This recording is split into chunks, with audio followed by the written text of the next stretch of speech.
by Anne Gilchrist, one of the few female song collectors from the 19th, early 20th century, and that was collected from Mrs. Boker from Sunderland Point, which is that bit that sticks out just west of Morecambe Bay. And there are certain songs from the mill towns that are very close to my heart, and one of those is about the week holiday that everybody used to get a year, Wakes Week, which by my mum's time, when she was a girl, everybody decamped on the train to Blackpool for a week, and that's when all the boarding houses were jam-packed, second week in July. And he's now still commemorated by the fairs that go round in the second week in July. So Burnley Fair, where my family's from Burnley, and that still happens in the second week in July. But July Wakes was a poem by Richard Pomfret, which some of you will know, and I'm going to sing Stan Ellison's setting of that. Looms are swept and brass is drawn, and me and Jack will be up at dawn, and we're off to beg or steal or pawn for July Wakes. We've sweat for 51 weeks, and human limbs like looms they'll creak. So we'll go and climb up Pendle Cheek and rest us limbs. We'll roam into woods and sprawl in thay, and watch great clouds spring up at play. And if they breast, we'll turn that way and taste clean rain. We'll follow rivers up to sky and watch great fishes swimming by. And we'll soak from brooks when we get dry and stand up, man. Days carefree till Jack downcast, watching loves and linnets racing past. Is the hooter's moan through the linnet's blast to owl with looms? 'Cause Monday'll see us back in shed, watching shuttles spewing out miles and miles of thread. And we'll be weaving 51 weeks of bread and one of life.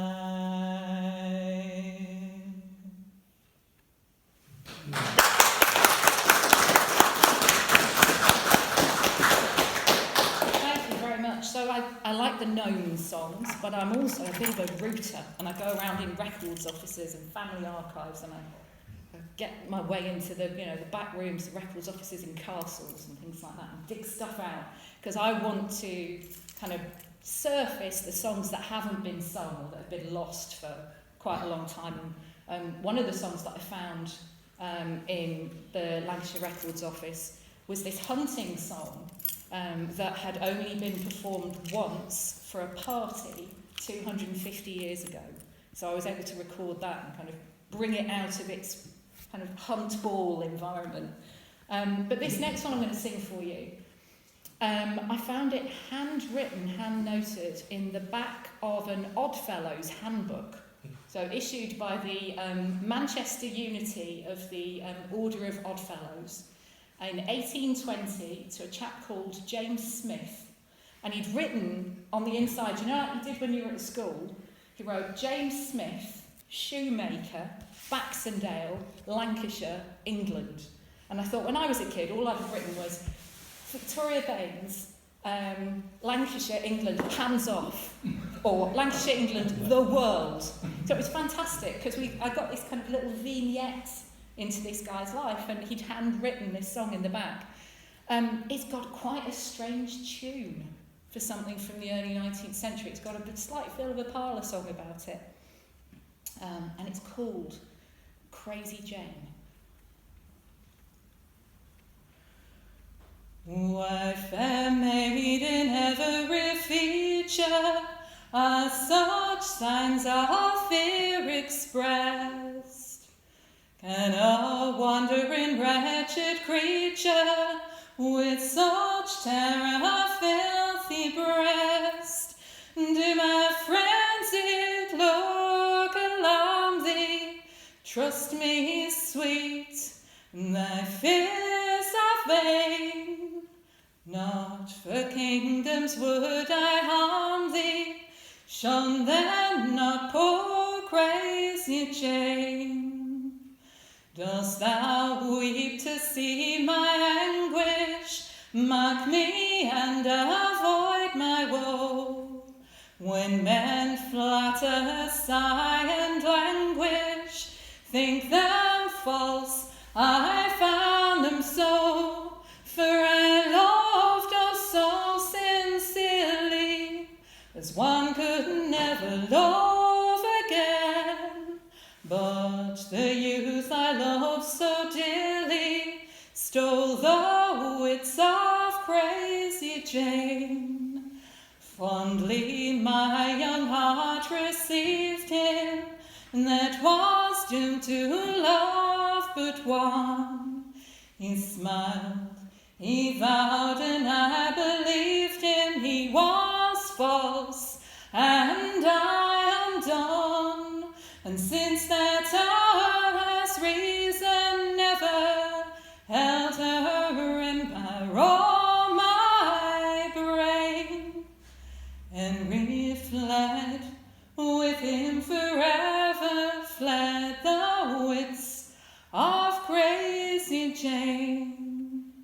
Now forlorn and broken hearted, and with frenzied thoughts beset, on that spot where last we parted, on that spot where we first met, still I sing that love-long ditty, and still I slowly pace the plain, and each passer-by in pity cries, God help poor crazy Jane, God help poor crazy Jane, God help poor crazy Jane.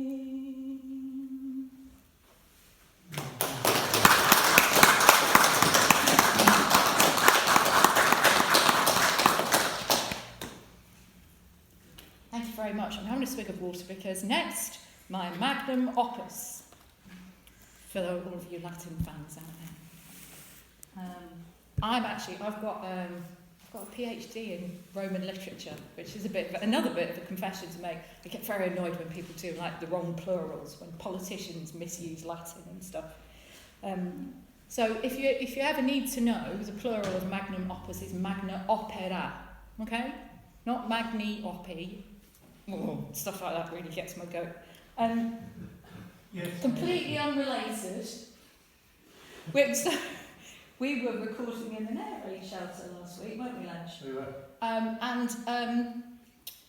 An original, extant 1940s Burton Vic air raid shelter, and with boat hook hold and fiddler crowd.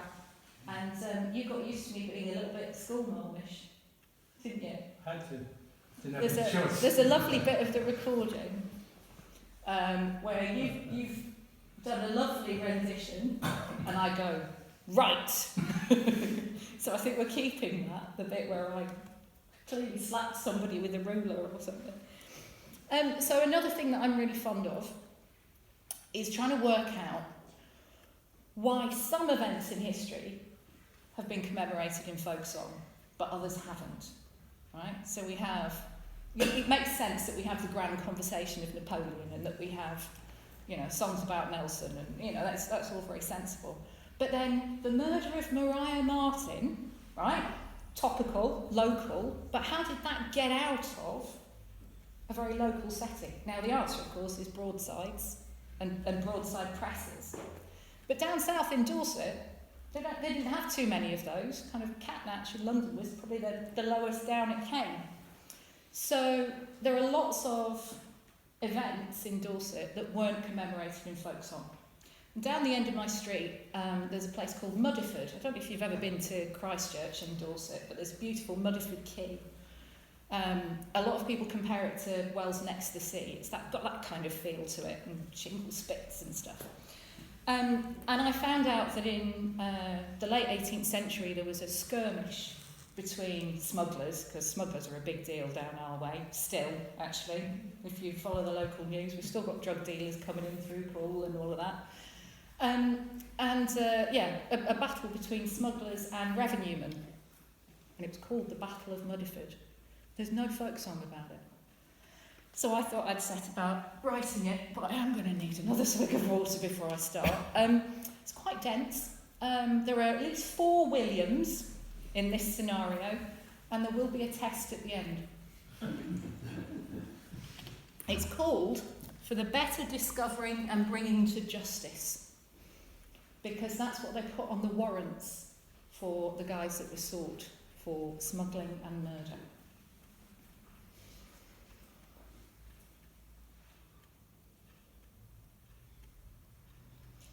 And they stood in their ranks and they watched from afar all the meanness that mortal men are. And they fired on the poor bloody master to death, and the news travelled on Morpheus' breath. In the height of midsummer 1784, I beheld the muster on Muddyford shore. There were 300 men and 100 more horse, and 2 loggers on a great run the source. A sworn riding officer I walked me abroad, but my remonstrations they all came to naught. Civil usage in Phoenix they swifted unload, and they sped to the forest by the old smuggler's road. So I went on to Christchurch and I made my reports, but the supervisor my duty did thwart. Mr. Jeans was in hock to the smugglers, they say, 100 tubs marked as dishonourable pay. So I rode on to Leamington, 12 miles to the east, and there gained the ear of the collector at least, for tubs in their thousands of liquor and tea. The revenue dispatched, having listened to me, and they ordered Orestes, a sloop armed with guns, William Allen, the master of 400 tons, to round on the harbour in a close-form blockade on streeters, partners in unlawful free trade. Then old Mother Seller, she opened the doors of the Haven House by the Avon runs course.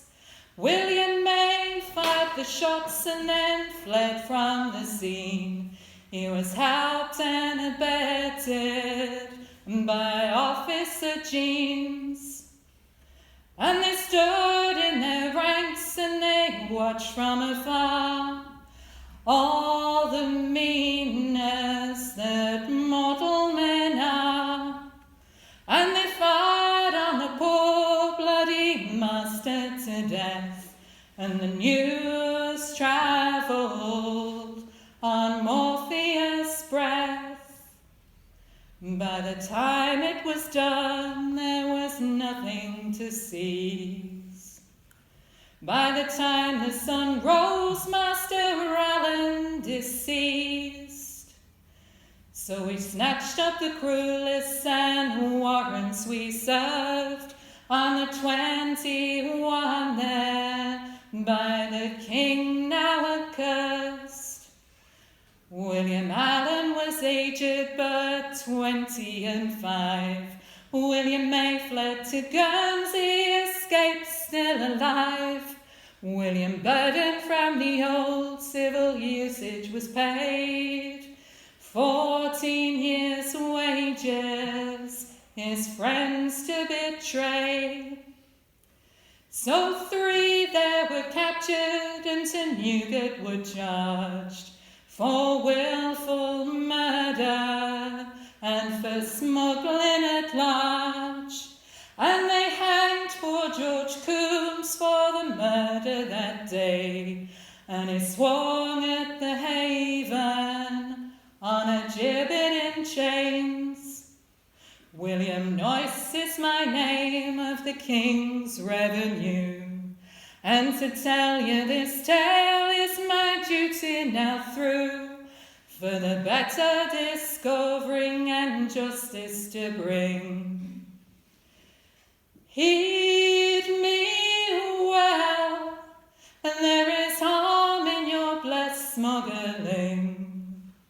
And they stood in their ranks and they watched from afar all the meanness that mortal men are. And they fired on the poor bloody master to death, and the news travelled on Morpheus' breath. Yes, the news travelled on Morpheus'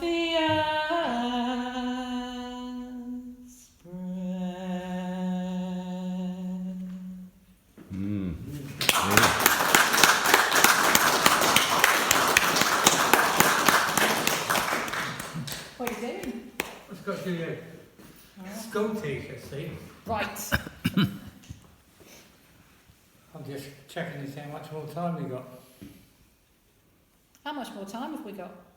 Is that 15 minutes? Yes, I should say 15 minutes I at should least. say 15 minutes. Shall I have a little sit down? Have a seat. Right, Tom.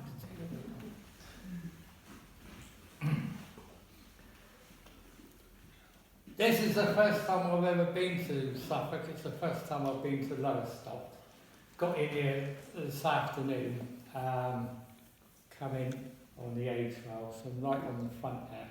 And the first thing I noticed was seagulls. I have to ask you, are they always there? Yeah. I didn't have the little buggers that followed me all the way up from Poole, because we got lots of them down there. I didn't know you got them in other places as well. That's all right, as long as they're great, aren't they? They are. When? I haven't got names here. Say again? I haven't got names here. Have they?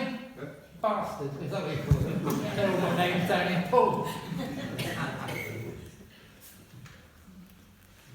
The ones that we see when we're out on the boat, they're amazing. You see them swooping around, flying up there, diving down into the sea, getting their fish. They are fantastic birds out at sea. But when you get them in town, they all eat junk food, chips and bits of bread, and it gives you behavioural problems. And they are totally different birds than the ones that you get out at sea. I don't know why the local councils don't issue them all with ASBOs for the way they behave in town. And the second worst thing that can happen in town with a seagull is when he shits on your head. Yeah? Yeah. The worst thing is when some clever bugger turns around to you and says, "That's good luck, that is." In the Poole Prawning Fleet, we don't necessarily like luck. This poem is called The Prawn Man's Luck. If I can find the bugger.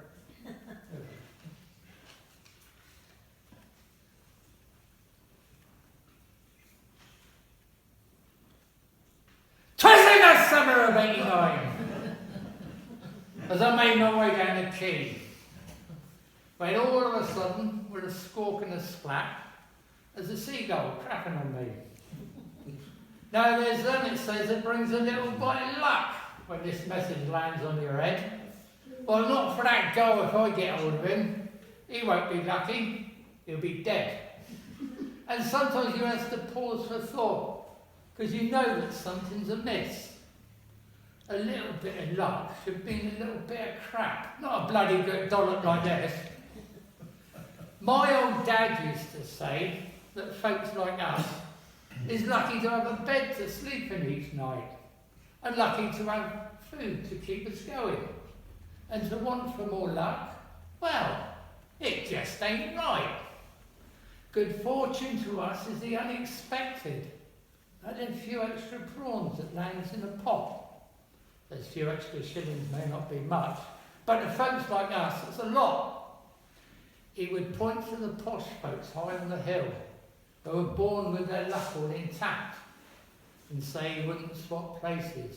Not he, because us poor folks is luckier in fact. We don't have the expense of buying new clothes just to impress all our friends. We has hand-me-downs, hand-me-ups, and hand-me-sideways. And everything that gets torn, we just mends.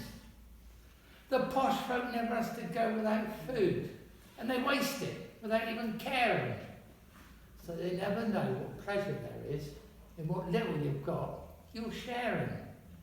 The things that binds our neighbours together is that which tears the posh folk apart.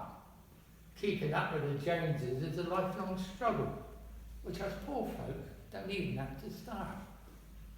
Now then, I know that what he told me was wise, and all of his words rang true. But it's very easy to heed such wisdom when a bird drops some luck onto you. I felt the luck was ill-divided as I stood with that dollop on my head, and I wished all the gulls would go fly up the hill and crap on the posh folks instead.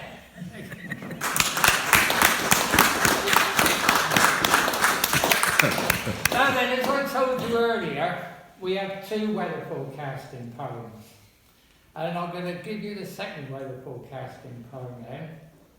It goes, red sky at night, the prawning's all right. Red sky in the morning, and we ain't going prawning. And that weather forecasting poem was written hundreds and hundreds of years ago, before any of us was born, by the very, very first Paul Prawman. So when the second Paul Prawman came along, the first one taught it to him, so the second one was able to teach it to the third one, and so on. And that's how it gets handed down, and that's how we all get to know it. Fine. But one day, there was a shepherd came into Paul, and he heard our rhyming couplet, and he nicked it, and he gave it to the shepherds. He gave it to them, it was ours. But we get some back, because we figure if it's all right for us, for them to come and nick our rhyming couplets, then it's all right for us to go nick their sheep.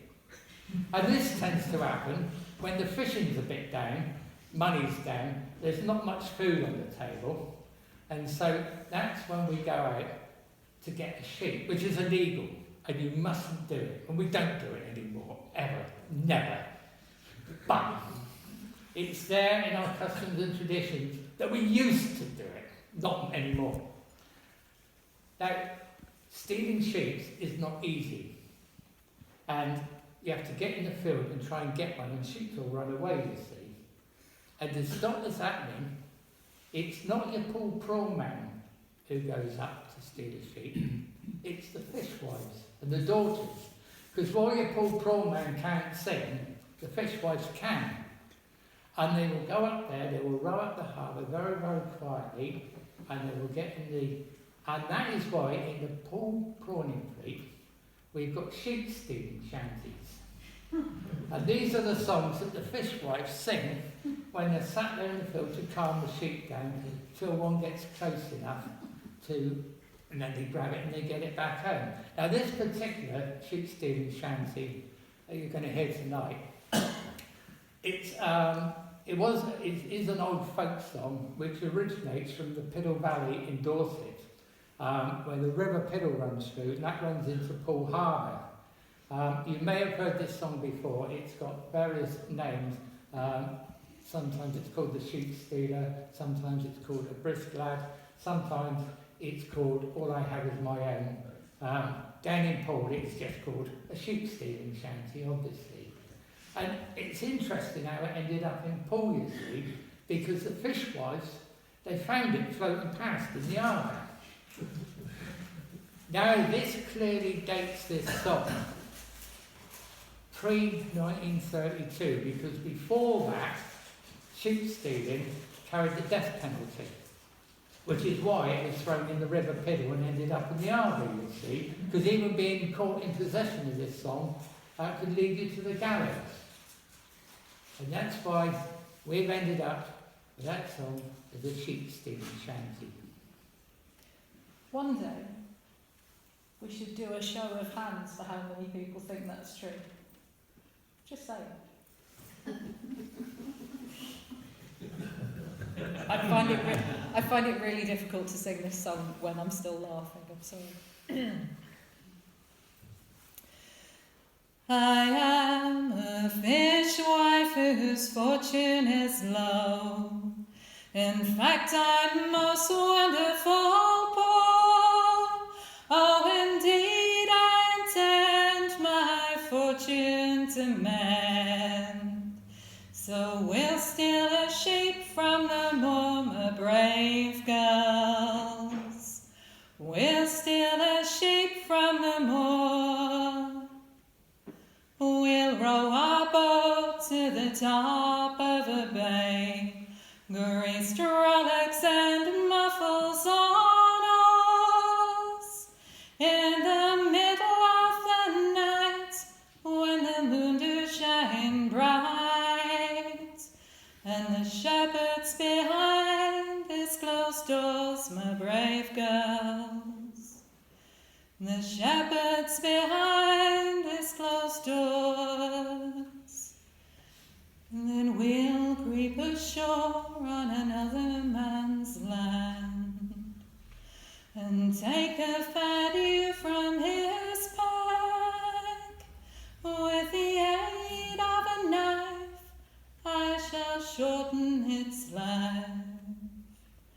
And just as quiet we row back, my brave girls.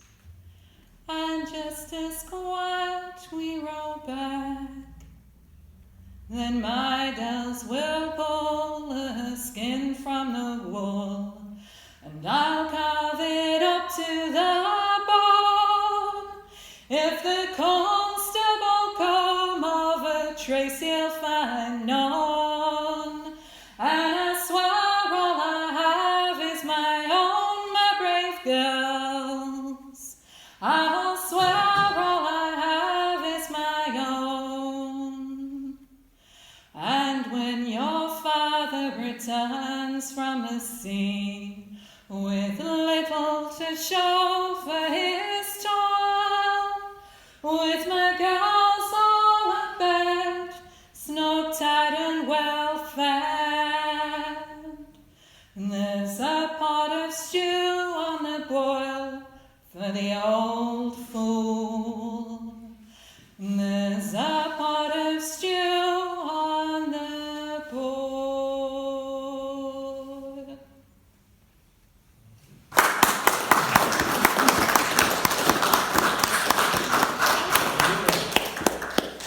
Thank you very much, Waveney Folk Club. We really enjoyed that. You enjoy it? Thank you, guys. Yeah, we shall.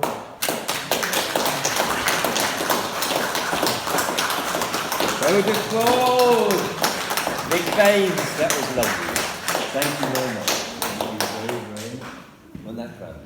Anyway, folks, the lights are going to come on. Someone, not our usual raffle ears, but someone will come amongst you to sell you some draw tickets. There's some great prizes as usual. The best prize are going. There's even Bogart's kindly donated one of his books he's got at the back of the corner to the raffle prize. So we'll see you after a cup of tea.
Come roll you fella.